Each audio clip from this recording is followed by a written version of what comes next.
concentraciones bajas, afectará primero aquellas partes del cuerpo que estén húmedas, que lo absorberán: los ojos, la boca, la garganta, las vías respiratorias superiores.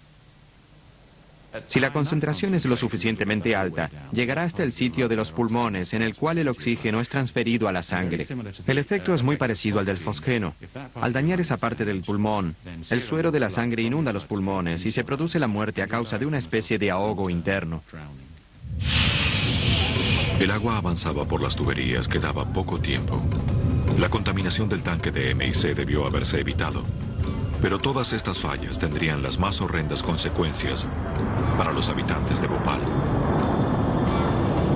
Tóxico llamado isocianato de metilo reaccionaron al mezclarse con el agua y se evaporaron. Miles de habitantes de los suburbios que rodean la fábrica murieron asfixiados con gas, horrorosamente como los soldados de la Primera Guerra Mundial. El desastre se debió a una increíble combinación de circunstancias. Si cada una de estas hubiera ocurrido en forma individual, el accidente no habría ocurrido. Con respecto al diseño de plantas químicas, hay dos aspectos de la seguridad. El primero es diseñar la planta para que sea segura, y el segundo es hacerla funcionar con prudencia. En Bhopal, ambos aspectos eran deficientes. 3 horas antes de la catástrofe, durante una operación de limpieza, los primeros litros de agua entre varios centenares no pudieron salir a través del desagüe y avanzaron por la tubería principal que recorría toda la fábrica. Era imposible que el agua llegara demasiado lejos, pero el primer error ya había sido cometido. Existía un procedimiento de seguridad basado en el aislamiento de secciones del conducto antes de la limpieza. El mismo consistía en bloquear la tubería insertando un disco metálico llamado válvula de seguridad en la unión entre dos tubos y ajustando firmemente los tornillos. Increíblemente, en Bhopal, esta maniobra era pasada por alto con frecuencia. La instalación de una válvula de seguridad como esta llevaba unas 2 horas y había que utilizar trajes protectores, porque al quitar los tornillos de estos rebordes, había riesgo de salpicarse con algún químico. Si se hubiera colocado uno de estos discos metálicos en la tubería, es muy probable que esta catástrofe no habría ocurrido.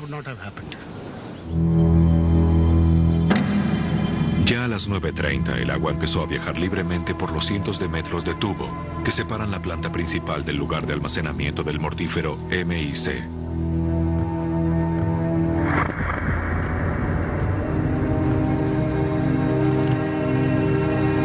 A esta altura el desastre aún podría haber sido evitado si los indicadores de la sala de control hubieran sido confiables. Cuando diseñaron e instalaron la planta, este instrumental quizás habrá sido lo más novedoso en la India. A lo largo de los años, la falta de mantenimiento ayudó a que el mismo indicara valores falsos de vez en cuando, lo cual tal vez hizo que los operadores no tomaran en serio su lectura. El MIC se mantiene bajo presión con un gas inerte para impedir la entrada de otro elemento en el tanque. Pero por 6 semanas la aguja del indicador de presión había indicado casi 0. Se supuso que el indicador fallaba. De hecho, en la conexión del tanque con la tubería principal, había una válvula que perdía. Si el gas podía salir, entonces el agua podía entrar.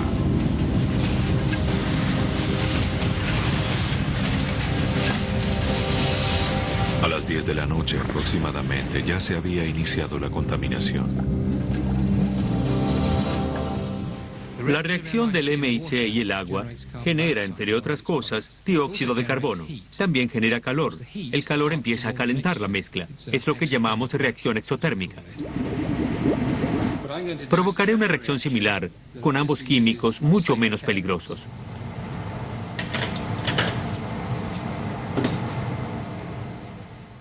Este material se comportará en forma parecida al MIC.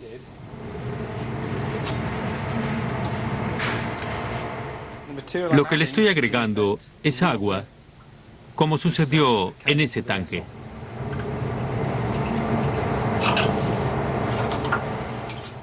Pueden ver cómo se forman las burbujas de gas. El agua es más pesada que el MIC, por eso cae al fondo del recipiente.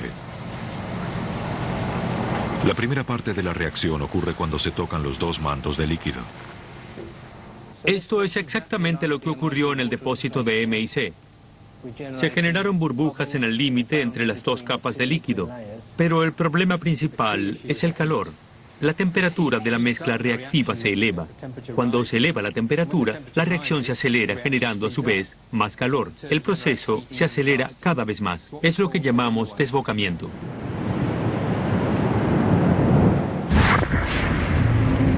Aún con el tanque contaminado con agua se podría haber controlado la situación.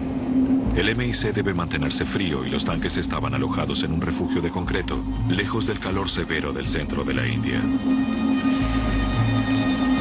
Había un sistema de refrigeración que se controlaba desde una planta construida para tal propósito.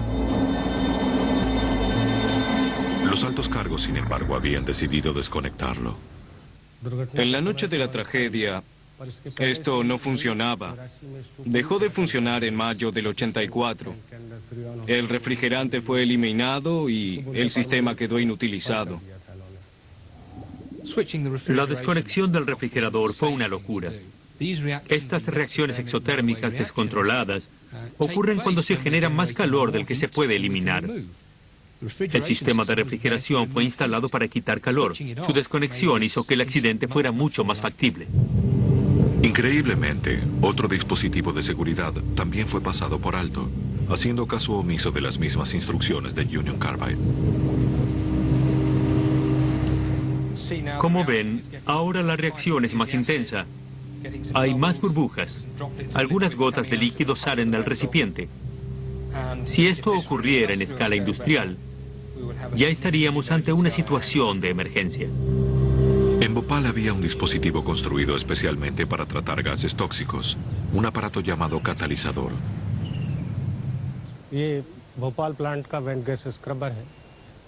Este es el catalizador que teníamos en Bhopal. Neutraliza el gas tóxico antes de liberarlo a la atmósfera. Esa noche estaba desconectado por mantenimiento.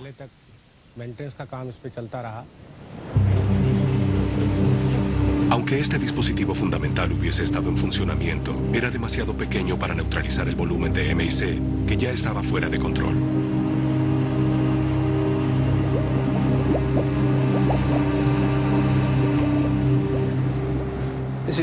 Ahora está borboteando violentamente. Como ven, se genera mucho gas. Por supuesto, en Bhopal esto era cientos de veces más grande. Ya no hay nada que se pueda hacer para frenar este proceso. El calor se genera tan rápido que en escala industrial es imposible eliminarlo a un ritmo suficiente como para detener la reacción. Es la peor pesadilla para el operador de una planta química. Es una catástrofe. Aquella noche, B.N. Singh estaba en la planta. Era su deber controlar el lugar donde había comenzado la limpieza de la tubería unas 4 horas antes. Para medianoche, el agua había vuelto a salir por los picos de desagüe. Pero Singh notó que algo andaba mal. Faltaban pocos minutos para el desastre.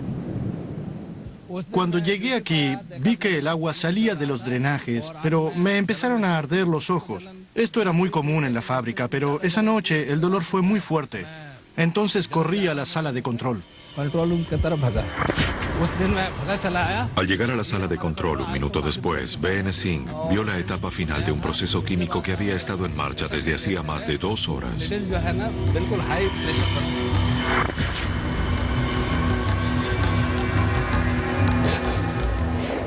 A nivel molecular todo sucede muy rápido. Al llegar a determinada temperatura, se produce una segunda reacción, la trimerización. Esta convierte 3 moléculas de isocianato de metilo en una molécula estable y genera más calor. Al producirse cada enlace nuevo, se libera energía. Ya las moléculas de MIC reaccionaban entre sí.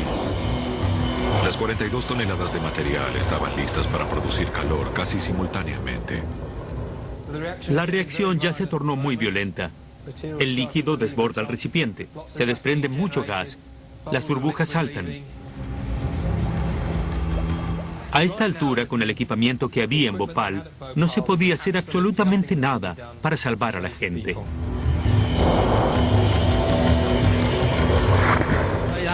Corrí hacia el tanque E-610.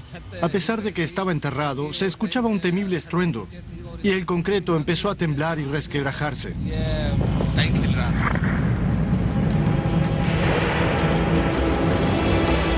El tanque pudo haber explotado, pero resistió. La presión hizo saltar una válvula de seguridad y el gas fue liberado. Circuló por la tubería principal, atravesó el catalizador inutilizado y luego ganó la atmósfera.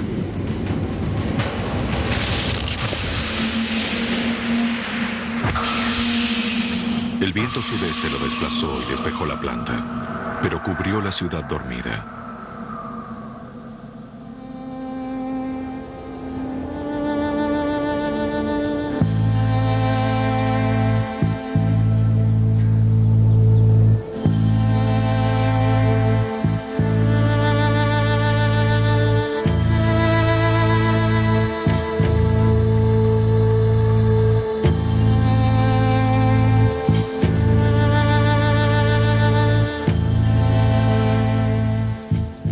En 1971, cuando entré en la empresa, fue uno de los momentos más orgullosos de mi vida.